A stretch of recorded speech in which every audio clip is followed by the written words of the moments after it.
श्यामपुर गांव से आधा कोस दूर गांव के बाहर एक झोपड़ी थी। उस झोपड़ी में एक बूढ़ा आदमी रहता था। बहुत ही गरीब और दिनहीन दशा थी उसकी। मैली धोती और पुराना सा कुर्ता उसका परिधान था। चेहरे पर झुर्रियां थी और दो आंखें गहरी गड्ढे के बीच से झांकती रहती। उसके झोपड़ी के सामने एक पाठशाला थी। उसने अपनी झोपड़ी में एक छोटी सी दुकान बना रखी थी, जहां से बच्चों को स्याही, कलम, पेंसिल, कॉपी आदि छोटी छोटी चीज मिल जाती थी। उसी दुकान से उसका जीवन निर्वाह चल रहा था। कहा जाता है कि कभी उसके पास भी खेती की जमीन थी और वह भी गांव में रहता था, परंतु उसके जवान लड़कों ने बूढ़े से खेती छीन ली और घर से निकाल दिया। उसने भी कभी अच्छे दिन देखे थे। अब तो वह किसी तरह जीवन के दिन पूरे कर रहा था। झोपड़ी के सामने वाली पाठशाला में एक मास्टर जी पढ़ाते थे और वह पाठशाला ही उनका घर भी था। रात को वही सोते थे। मास्टर जी को उस बूढ़े की सूरत से, चाल ढाल से और बोल चाल से अत्यंत घृणा थी। हाथ में चिलम लिए हुए जब शाम को वह पाठशाला पहुंच जाता तो मास्टर जी मन ही मन में उसे दर्जनों गालियां देते थे। सभ्यता के नाते मास्टर जी उस गंदे और गरीब आदमी को बाबा जी कहकर पुकारते थे। कई बार उसकी हरकतों से मास्टर जी परेशान होते, जैसे पाठशाला के चबूतरे पर बैठकर चिलम पीना और जोर जोर से खांसना। मास्टर जी नहीं चाहते थे कि बाबा जी उसके पास आया करें। जब भी वह बूढ़ा मास्टर जी के पास आता तो वह टहलने लगते। जब वह बात करने की कोशिश करता तो मास्टर जी कोई किताब पढ़ने लगते। लेकिन इन सब बातों का उस बूढ़े बाबा जी पर कोई असर नहीं पड़ता। जहां शाम हुई नहीं, वह पाठशाला में चला आता। कभी कभी कहता, मास्टर साहब ने रोटी बना ली होगी। हाँ, बना ली है। सब्जी क्या बनाई थी? आलू बनाए थे। थोड़ी सब्जी बची भी होगी। इस प्रकार वह रोजाना मास्टर जी से कुछ दाल या सब्जी ले लिया करता। फिर एक काले रुमाल में बंधे 2 बाजरे के टिक्कर निकालता और बैठकर खाने लगता। यह देखकर मास्टर जी का जी जल उठता। गंदे कपड़े, गंदी रोटियां और खाने का गंदा तरीका, वह सफाई क्या चीज है यह तो जानता ही नहीं था। उस बूढ़े ने मास्टर जी का जीवन दूभर कर डाला था। जितना खून रोज बनता था उससे ज्यादा खून वह बूढ़ा जला देता था। उसे स्कूल में आने से कैसे रोका जाए, यह चिंता मास्टर जी को दिन रात सताती रहती। अंत में उन्होंने एक तरकीब सोच ली। शाम के समय जब वह बूढ़ा स्कूल के चबूतरे पर आकर बैठा तो मास्टर जी ने गरज कर उससे बोला, बाबा जी, कल शाम को जब तुम आए थे तब मैच पर 10 रुपए का नोट रखा था ना? महाराज, मुझे तो पता नहीं, हाथ जोड़कर वह रोते हुए स्वर में बोला। इस तरह हाथ जोड़कर गिड़गिड़ाने से तुम यह साबित नहीं कर सकते कि तुमने वह नोट नहीं उठाया। मैं तुम जैसे नीच लोगों को खूब पहचानता हूँ। पहचानते होंगे महाराज, भगवान जाने, वह नोट तो मैंने कभी देखा भी नहीं।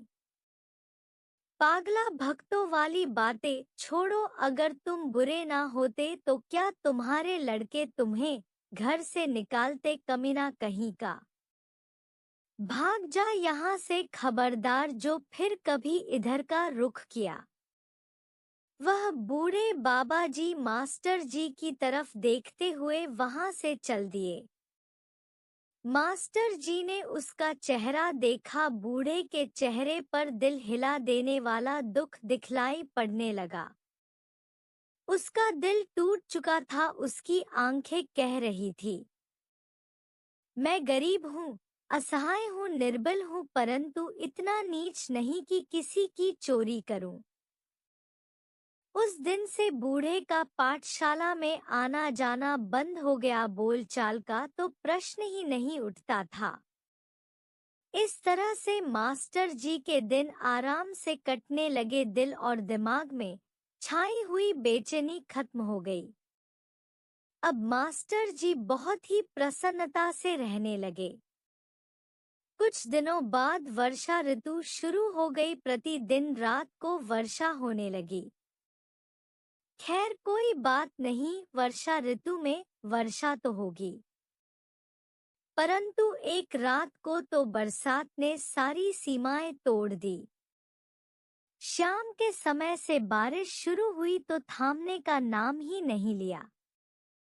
मास्टर जी ने जल्दी जल्दी से भोजन बनाया और स्कूल के बरामदे में चारपाई पर लेट गए।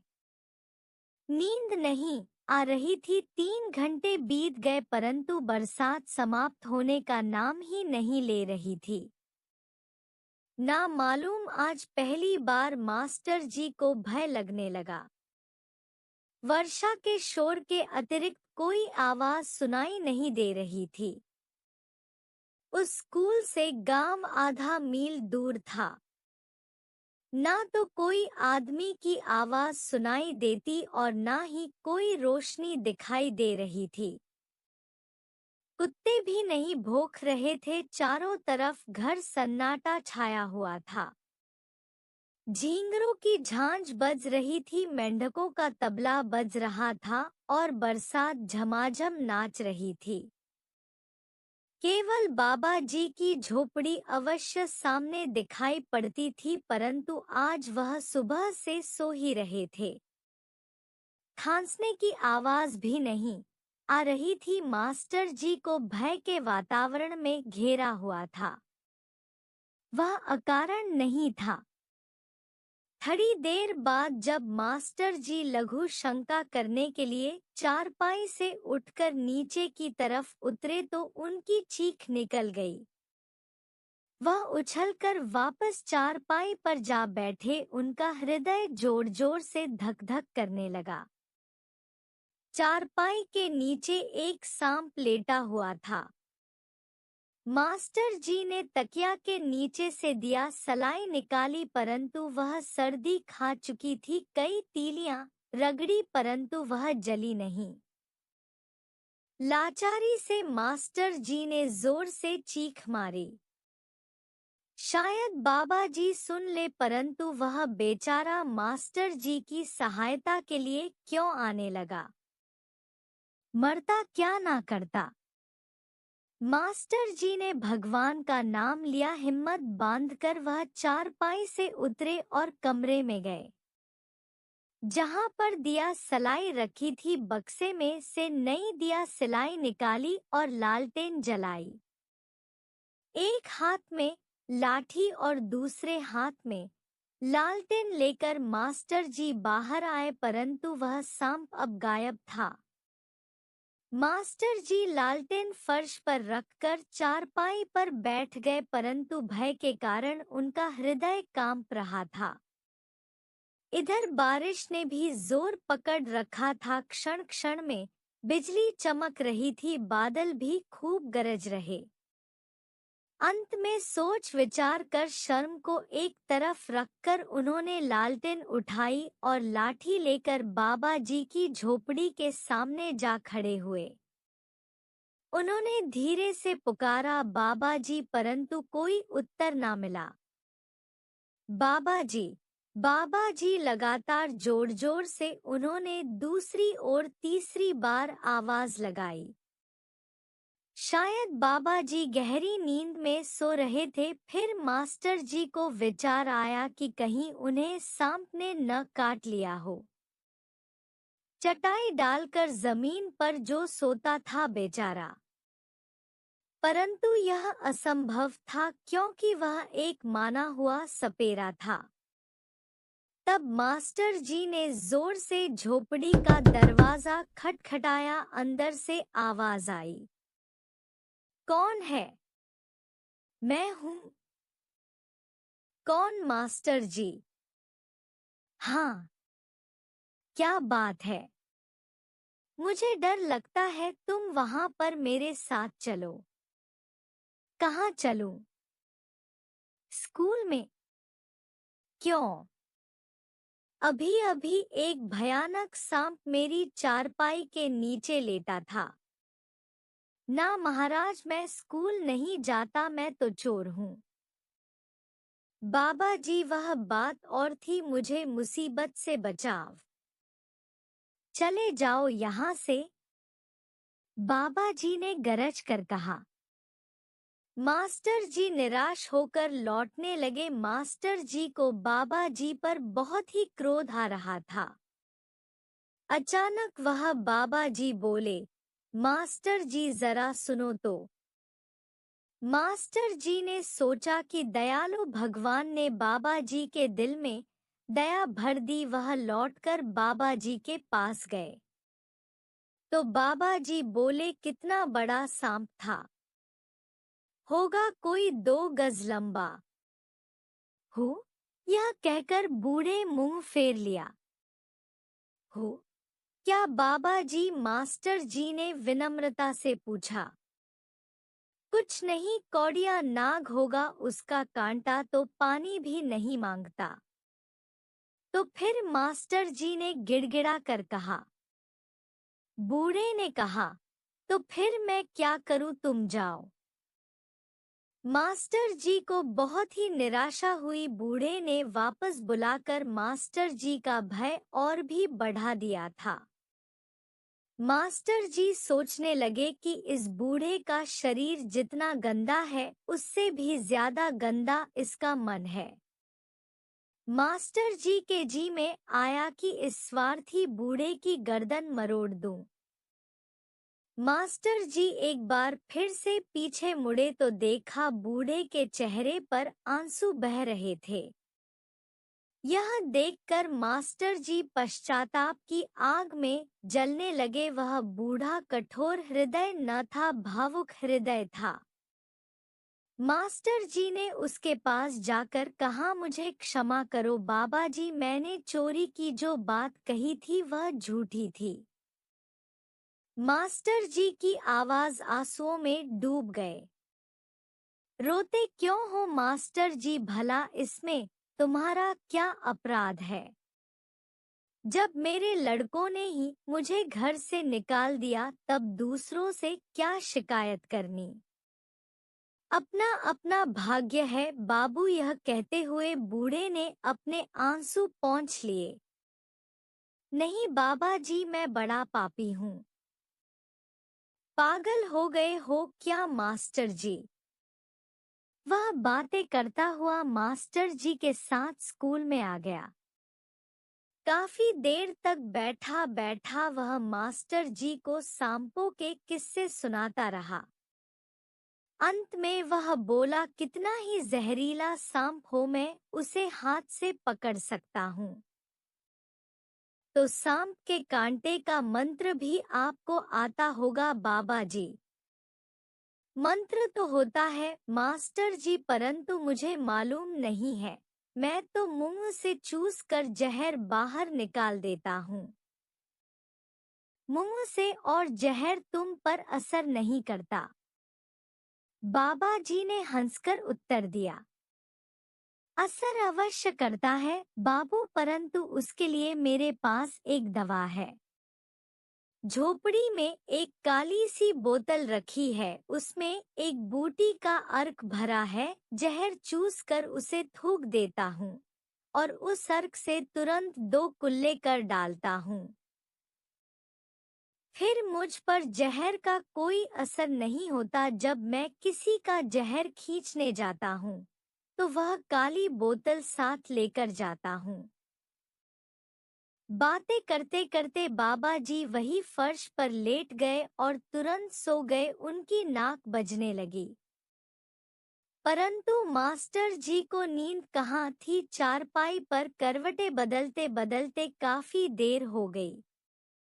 मास्टर जी को अब प्यास लगाई। पानी का घड़ा अंदर कमरे में रखा था। सांप के डर से उनका कलेजा कांप रहा था।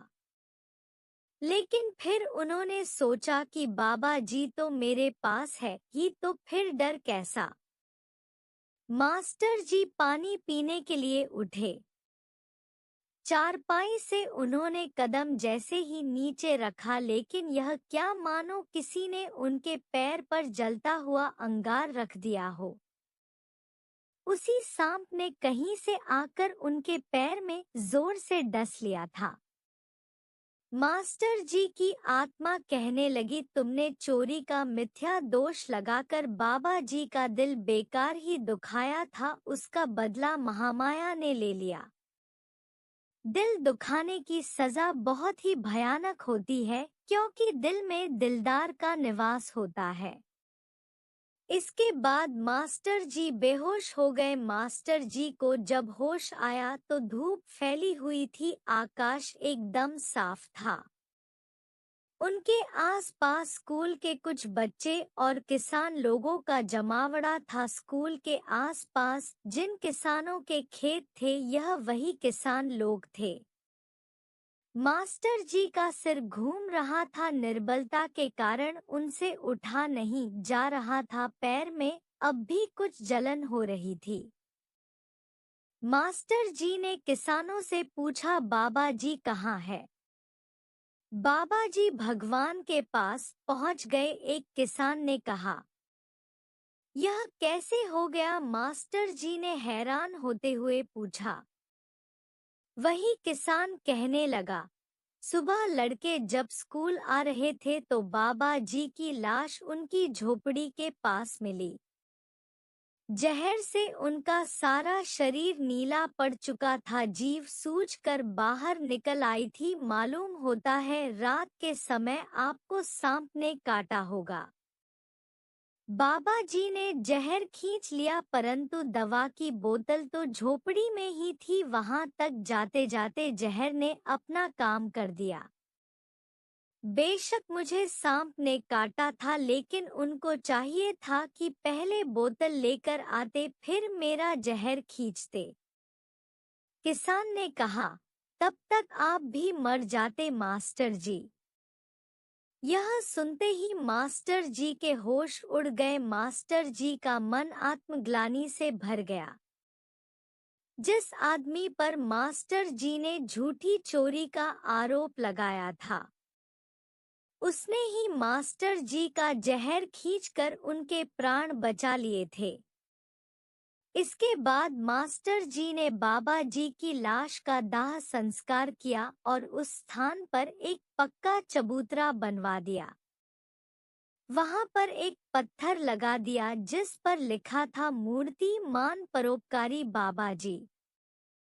बाबा जी का यह बलिदान की पराकाष्ठा था। तब मास्टर जी को समझ में आया कि किसी का गंदा शरीर देखकर यह नहीं सोचना चाहिए कि उसका हृदय भी गंदा होगा।